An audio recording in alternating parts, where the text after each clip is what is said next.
Hello, my name is Osha. I like talking about American presidents. Today, I'm going to be continuing with my discussion of the Declaration of Independence written by our third president, Thomas Jefferson. Now, something I want us to do is to get into, do a deep dive into the document and address the grievances which Thomas Jefferson raises. Of course, there was a rebuttal by Jeremy Bentham, like I said, and also John Lind. Both of them, they were English lawyers. One of them, John Lind, had actually claimed that the authors, the founding fathers, were delusional, right? And they were, they sort of disparaged the document, like, as even Jeremy Bentham, he called it nonsense on stilts. Like, the cases they were making, the arguments they were making were not valid. So what I want us to do is go to the eve of the revolution and look at they have a snapshot of what America was like. And I'm also going to highlight a particular paragraph in the Declaration. And this is where Thomas Jefferson says he raised a grievance criticizing the king for and I'm quoting now, for taking away our charters, right? For taking away our charters, abolishing our most valuable laws, and altering fundamentally our forms of government. I'm going to repeat that. I'm drawing this from memory. That's for taking away our charters, abolishing our most valuable laws, and altering fundamentally our forms of government. So basically Thomas Jefferson is saying that the king took away their charters, abolished their laws, changed their forms of government. So it's appropriate for us to go and look at the forms of government of, which the colonies, which established the colonies and under which the colonies were governed at the time. Now, remember, Thomas Jefferson himself was an Englishman. Uh, our founding fathers were Englishmen. John Adams, George Washington. In fact, George Washington fought in the 7 Year War, right? The 7 Year War was a war between France and England between 1756 and 1763. Both of them were fighting for not just imperial dominance in the world, but also they were fighting for the area called the Ohio River Valley. That was a very fertile land in North America. And of course, they were fighting to establish their dominance in North America. And because that was a very fertile area, and you know so whoever established primacy, of course, had access to the wealth of the region. That's the Ohio River Valley. This was where they were fighting for at the time in the 7 Year War between England and France. And by the way, these people were perennially at war for dominance in Europe. So I'm going to do a subsequent video because I want to try and keep these short, and I'm going to get us into the history of England, and you'll see the wars between England and France. Now, of course, remember the founding fathers were Englishmen, right? And so the charters that Thomas Jefferson is referring to, right, are uh, some of the legal documents, right, this legal actions by the King of England that established the colonies. So a charter is it's a written document, it's a legal document uh, which is granted by the sovereign of a country, in this case, the King of England, and it grants rights and privileges. It outlines duties and objectives and functions to the recipient of the charter, the entity who's supposed to be benefiting from the charter. So Thomas Jefferson is admitting that, well, they had charters, so they were established by way of charter. Now, so the England, right? England uh, established three forms of government, right? In the colonies. There were three ways that the colonies were established and governed. It could be through a charter, right? They could be a charter colony, or they could be a proprietary colony, or they could be a royal colony. And I'm going to get into each one of them. So the first way that uh, the first form of government that was granted in the Americas was through a charter colony, and that was the first charter of Virginia, which was granted to the Virginia Company of London. This was in 1606. It was granted by King James I. This was in 1606. Now, the objective of that charter, right, was to establish settlements in the Americas, to establish colonies, to promote England as a world power, and for the goals of profit, to seek gold and silver and other forms of profit. That was the objective of the charter. So the first charter of Virginia, which was granted to the Virginia Company of London, it was a joint stock company. So it was actually a commercial venture, a business enterprise in which certain investors, they were called adventurers at the time, they pooled money together and they were seeking trade. One other aspect of the charter, one of the objective of that charter that was granted to the Virginia Company of London, which established the Jamestown colony in 1607. So that was the first English settlement in North America. The Jamestown colony was established by the Virginia Company of London after it was granted a charter by King James I. And one of the objectives of the goals of the charter was also to prevent Spanish dominance, right? It wanted to prevent the Spanish dominance. So you have to remember these European kingdoms were constantly rivals at war with one another. So, and you see their preeminence, their powers, would constantly alter with each war. This was often the case. So there was a time that the Spaniards were the dominant power in Europe, right?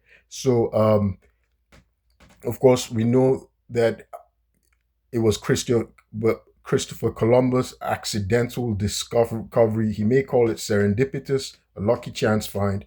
That's Christopher Columbus's accidental discovery of the New World, right? Where he called West India, right? As he was ostensibly looking for trade routes to India for spices, and he stumbled upon the New World. And of course, that voyage, his expeditions were sponsored by Spain. Although Christopher Columbus was, I think he was an Italian, I think he was from Genoa, but it was the Spanish kingdom, King Ferdinand and I think Isabel, they sponsored him. And so, that's equivalent of a charter. They gave him the right to govern those lands on their behalf. So, and they found gold and silver. Now, England now went to war with Spain in 1588. They defeated the Spanish Armada. So, of course, Spain mismanaged its colonies in Spanish America, right, in the New World. And so, when England defeated Spain in 1588, England defeated the Spanish Armada and then became the preeminent naval power. Right, you see the rise of England as a naval power also helped it. It facilitated the ability of its subjects to make these long voyages to the New World. And so when England defeated Spain in the War of 1588, it's now had an objective to gain dominance and preeminence and prevent the curtail the dominance of Spain in the Americas, in the New World. So that was one of the objectives of those charters. So the first charter was granted to Virginia. It was subsequently split into the Plymouth and London. So the charter initially, the settlement in Jamestown, they initially made money from planting tobacco, but they were ravaged by disease, and of course there was a high death rate. There was high mortality in the area, and there was mismanagement which caused the charter to fail. So in 1624, the king revoked their charter. So you can see that's one of the references that Thomas Jefferson was referring to. So and this was typically the case, right? The king start off in the colonies, right, with a royal charter. So they start off as a charter colony, and in a charter colony, the king basically grants the charter the right to govern themselves to a company, right? In the case of Virginia, it was to the Virginia Company of London, and they have a right to govern the lands, administer a colony, a settlement. It makes them legal, and they can govern the lands, the territories on behalf of the king. They set up they established their governor, their council, so they're self-governing. So charters were able to govern like republics, right? So the king doesn't pay attention to them; they're self-governing, and so you can see George Thomas Jefferson. His gripe with that the king revoked their charters, right, and took away their charters. So you see, when the Virginia colony was being mismanaged in 1624, the king revoked their charter and made it a royal colony. So with a royal colony, um, the king is actually ruling directly through his governor. So it's the king who appoints a governor who rules directly. The king tells him what to do, and then king also appoints the council. So it's the king who appoints the government in the colony. And this was the case in Virginia after the king revoked the charter to the Virginia Company of London when it was failing, right, financially and due to the deaths.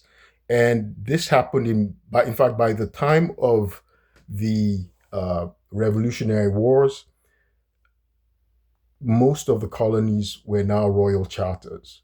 Sorry, were now royal colonies, right? So the king was ruling directly through his governors. It was the king who was appointing governors and the councils.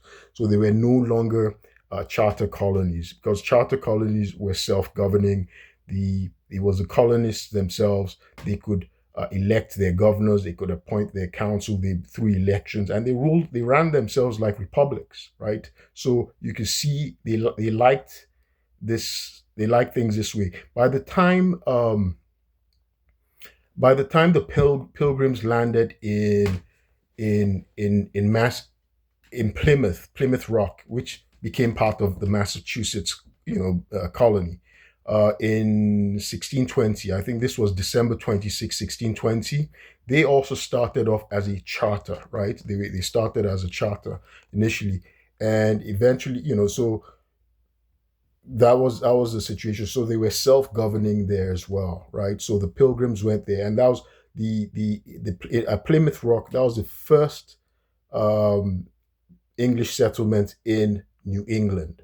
And so you see the pilgrims went there, a lot of the Puritans went there. And I'll give the story of England. So England and Europe, they were susceptible to a lot of religious wars. And so you can see later on, once settlements had been established, the original goal of the establishing settlements was for commercial purposes, because the first charter was granted to a company, and their objective was to establish trade routes to the Pacific, to check the domination of an expansion of Spain as a power, and also to facilitate trade, right? To look for gold and silver and facilitate trade, to be a profit making enterprise venture. That was the original purpose. But later on, these colonies, the charters were granted for the various reasons. For instance, for religious reasons, those who were fleeing England due to religious persecution and whatnot, or those who just wanted to be separatists from England and wanted to establish their own thing, as we can see. And there was also another way to create a colony. That's a proprietary colony, right? A proprietary colony. That's when the king gives a grant to an individual or a family, right? And that family, they're the ones who appoint a governor and the council. And this was typical when the king was granting, was giving a grant to maybe one of his favorites or a member of the aristocracy, English aristocracy, such as the grant to Lord Baltimore, which created Maryland. Lord Baltimore was a baron. Uh, the the king granted, I think it was King Charles or something, who first originally granted, yes, King Charles first, the first granted a charter, first gave a grant and lands. In this case, when he gives a proprietorship, a proprietary colony to an individual, that individual is awarded a land grant and the right to govern that area, that territory. So one was granted to Lord Baltimore, which created Maryland, and also William Penn. William Penn is more famous. Penn, and the state of Pennsylvania gets its name from him. And of course, the University of Pennsylvania, I think one of his descendants created the University of Pennsylvania. So William Penn was a member of the gentry, lower aristocracy, and I'm going to do a video talking about the stratification of English society, right? And European society, they're very similar prior to the revolutions that were happening in respective countries like France. So the easiest chart to use to identify them is the Ancien Regime, the one they used in France, in which the king was the highest, and then there's the nobility, there's the clergy, right, and then the peasants at the bottom, and that's society. That was how society was organized, was stratified. It was hard and fast, right? You remained in what you were born into. You were going to follow the class of your father, of your parent, whatever you're born into. That's what you're going to remain in. Now, of course, only one person can be king. So what often happened was, the king, if you're born into the if the children of the king, one person's going to become king. The children of the king will now fall into the nobility. If they don't fall, because England followed what was called primogeniture, right? That's where the first son inherits all the titles and the lands. So the aristocrats had lands and titles attached to them, like dukedoms, and I'm going to get into that later on. And so, if one person, obviously, if a duke has five children, and of course only one person is going to get the title and the lands and become duke. For instance, if you say the Duke of Cornwall or something, the Duke of Sussex. We have a Duke of Sussex now, like Prince Harry. So the first son is going to inherit that title, Duke of Sussex, and all the lands, associated lands. And when I say lands, back in the medieval times, back in the period as of the time of the Revolution, the lands were territories, vast territories. It could be a whole land, and they were rulers. They ruled on behalf of the king. They had armies themselves. That's a duke, these titled aristocrats. They had armies and things like that. So the first son inherits everything. Okay, if there's a second son, he doesn't get anything, right? But the idea is he would marry into another aristocratic family where they don't have a son, and so he can have a title himself, right? Because it's inherited. You don't have to do anything. And they rule, the duke, for instance, they rule those territories that are under their dominion as the administrative, judicial, legislative ruler. All of those things, so they sort of have absolute power. And then they collect taxes on behalf of the king. And a portion of the taxes are theirs. They can raise armies. They rule, and they have an army under them as well. So these people, these aristocrats, right? They also were part of Parliament, and so they in the House of Lords, and then they're the House of Commoners, right? The House of People. When people hear the House of Commoners, which we still have today, people think that's where everybody was in, and the peasants. No. So the common people, right? You could be wealthy and be a commoner, so long as you were not a noble person, you were not a lord, you were not a whatever. So there was now a growing class of people who were commoners, right? They were members of the House of Commons. But they were wealthy. They could be barristers. They could be land owning. They were just not. They were just not noble people, right? And so these were the people who were often agitating and wanted to go into these new lands, who wanted to come to the Americas. So the commoners, they're called the middling people. They were middling tier, so they were the middle class. So they're middle class, not as we know middle class today, because they could be very wealthy. But the main thing is they weren't noble people, right? They weren't noblemen. They didn't have the territories and things like that, but they could be wealthy. They could even own property, own lands, but they were just not significant territories like a whole area that had administrative powers and could raise armies, right?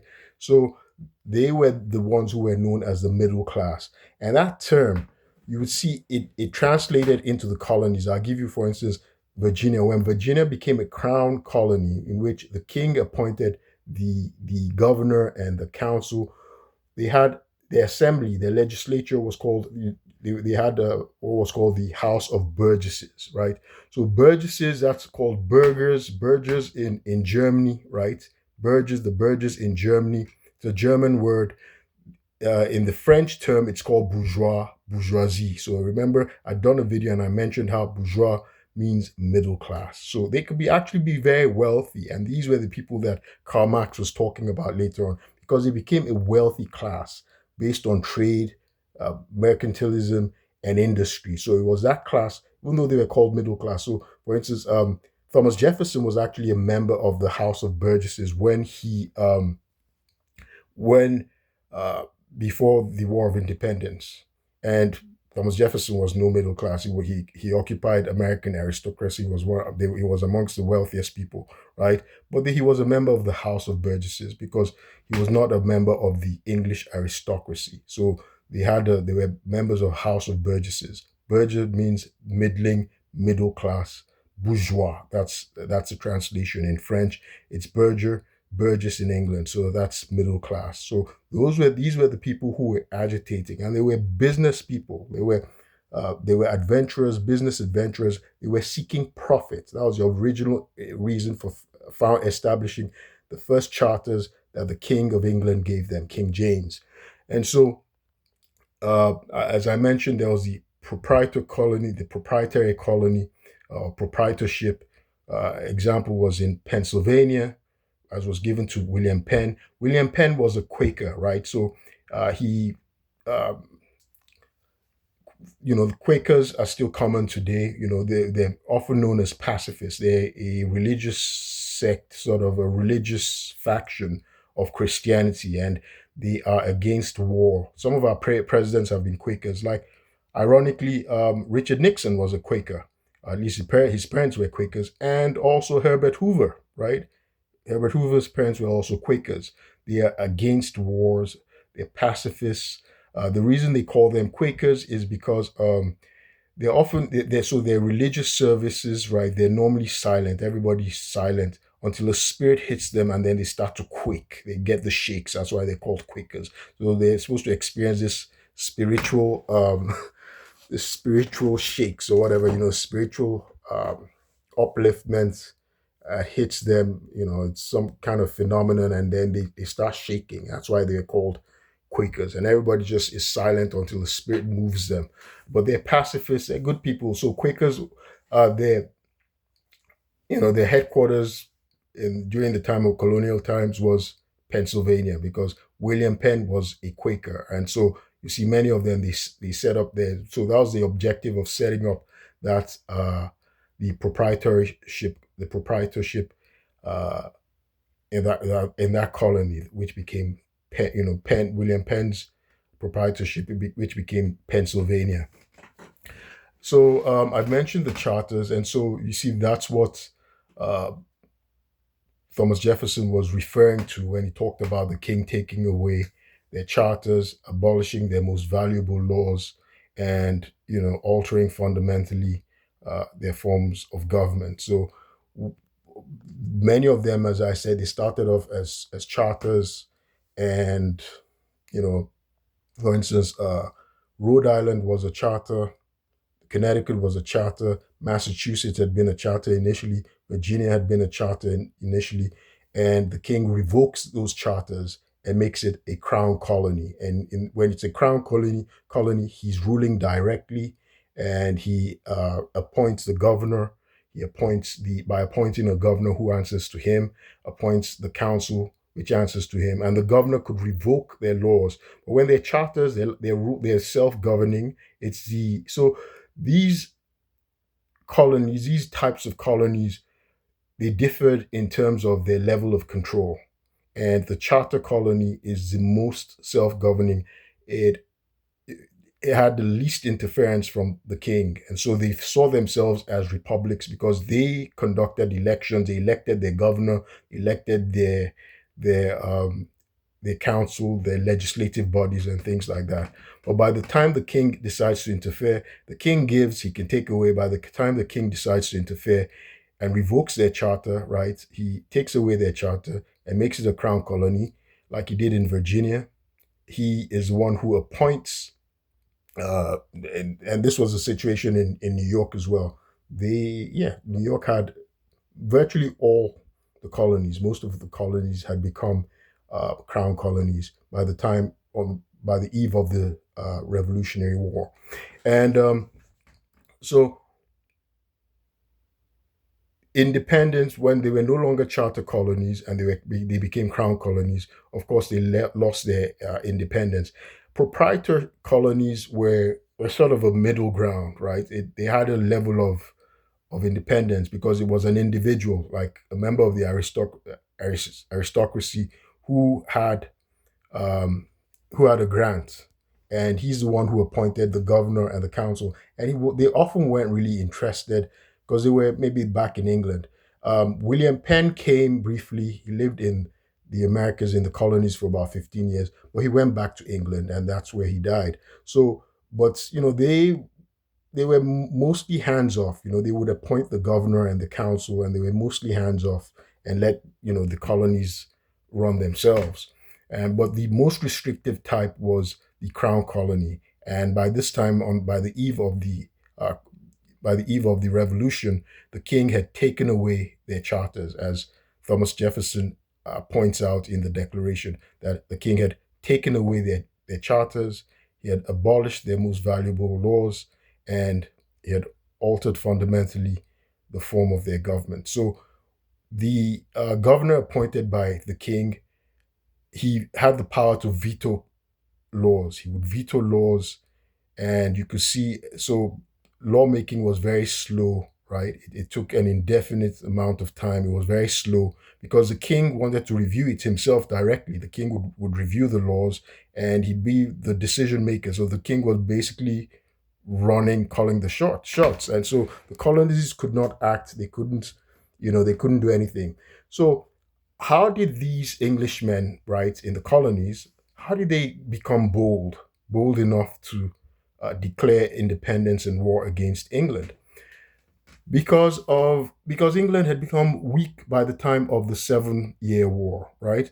So England went to war with France, trying to gain domination over North America, especially through the Ohio River Valley.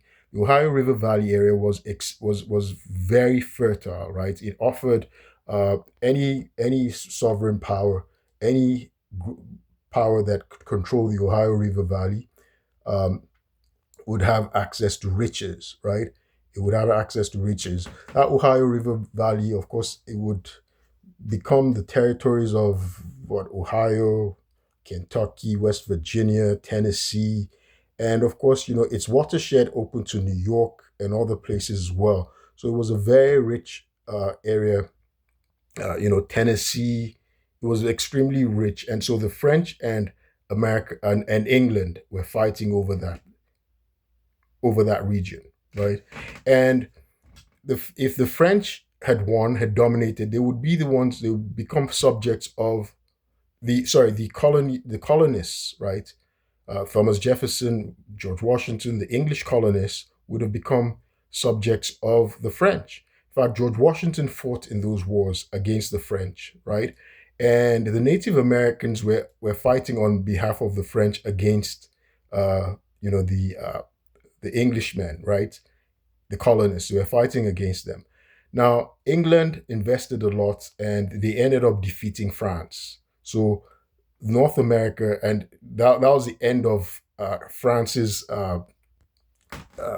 interests in North America. And so, what happened was, but it was sort of a Pyrrhic victory. A Pyrrhic victory is victory gained at too great a cost. So England defeated France in the Seven-Year War and got the control of the Ohio River Valley in North America. But England virtually almost became bankrupt. England was now owing over 130 million pounds, about 133 million pounds from the prosecution of the war, uh, with France.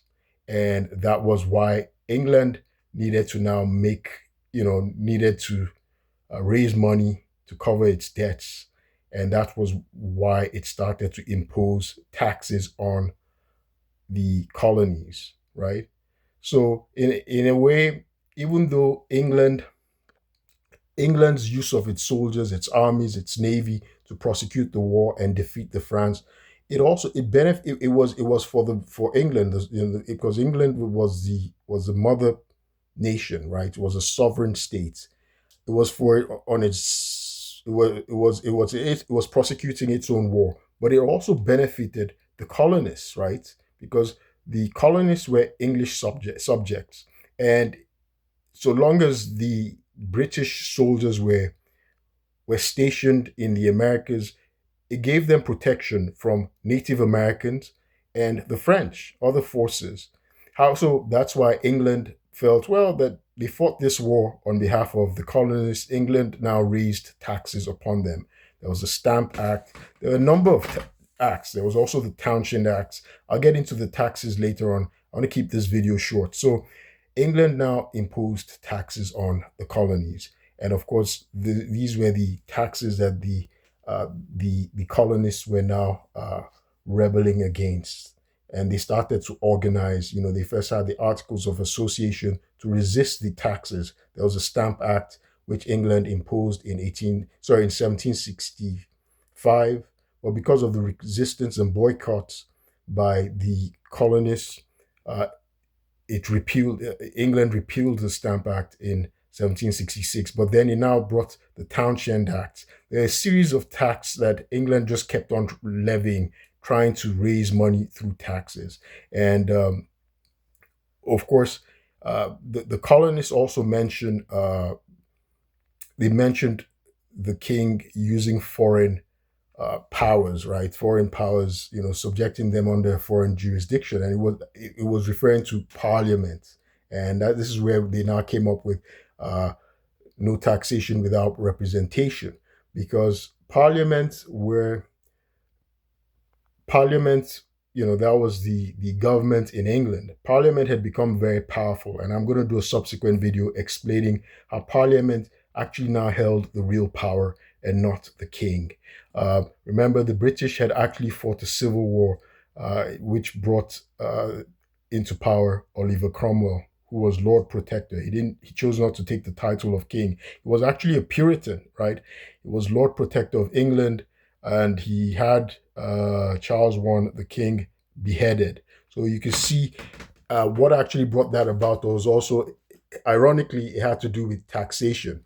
And I'm going to do a subsequent video and talk about the history of the English, the British people, so we can better understand our founding fathers and the legacy they inherited. So what they were doing, the Declaration of Independence, the fight against taxation and the tyranny of the king, it wasn't new. Their forebears had done it in England, which brought about the English Civil War, right? They'd done that before. The English Civil War, I think this was in the prior century. This was around 1642 or thereabouts, right? It lasted several years in the 1640s. And there was also what was called the Great Revolution, right? The Glorious Revolution of 1688, in which so after After the death of Oliver Cromwell died naturally. He never declared himself king, but Oliver Cromwell established some kind of dictatorship, right, in England. And so the British were now even so scared of him.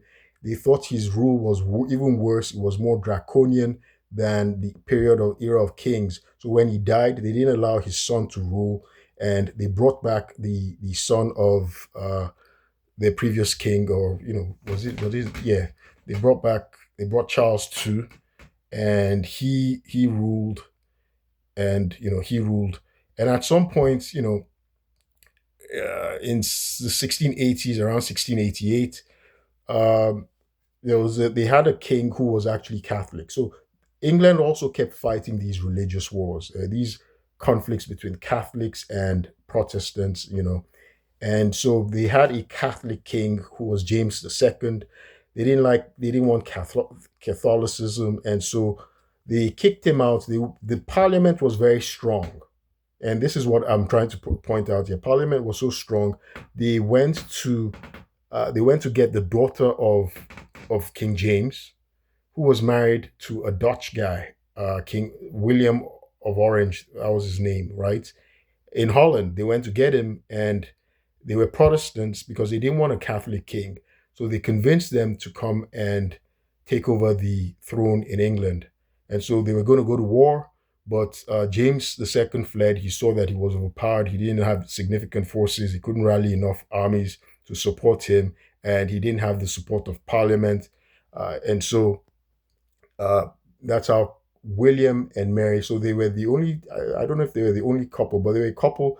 They shared power, right? So the king, and because William was he was Dutch, and he was Mary was the daughter of the English king. So she was English, and she was British, the daughter of the English king.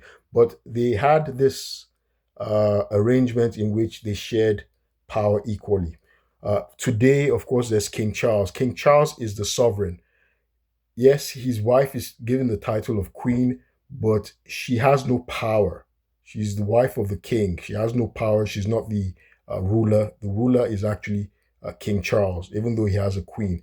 But under William and Mary, they were co-sovereigns, right? So King William and Mary. So that you notice they always refer to both of them, jointly, King William and Mary, because they were sharing power. So English history is very interesting. I'm going to do a subsequent video and explain some of the English history that led up to the